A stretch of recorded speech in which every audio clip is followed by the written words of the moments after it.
ക്ഷമയോടെ കാത്തിരുന്നാൽ എന്ത് കിട്ടും എന്നതിനുള്ള ഉത്തരം സ്വന്തം ജീവിതത്തിലൂടെ പഠിപ്പിച്ചതൊരു പ്രവാചകൻ. ദ സ്റ്റോറി ഓഫ് അയ്യൂബ് അലൈഹിസ്സലാം. സുഖസൗകര്യങ്ങളിൽ സന്തുഷ്ടനായി കഴിഞ്ഞ 70 വർഷങ്ങൾ. പെട്ടെന്നൊരു ദിവസം തനിക്ക് ലഭിച്ച അനുഗ്രഹങ്ങൾ ഓരോന്നായി അല്ലാഹു സുബ്ഹാനഹു വ തആല അയ്യൂബ് നബിയിൽ നിന്നും തിരിച്ചെടുക്കാൻ തുടങ്ങി. തൻ്റെ സമ്പത്ത്, ധനം, മക്കൾ, എന്തിനേറെ സ്വന്തം ആരോഗ്യം പോലും അയ്യൂബ് നബിയിൽ നിന്ന് അല്ലാഹു തിരിച്ചെടുത്തു.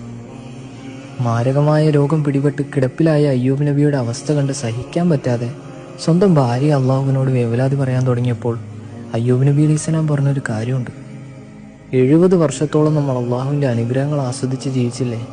എന്നിട്ടിപ്പോൾ പടച്ചവൻ ചെറുതായി ഒന്ന് പരീക്ഷിച്ചപ്പോൾ തന്നെ നമ്മളെങ്ങനെ വേവലാതികൾ പറയുന്നത് ശരിയല്ല.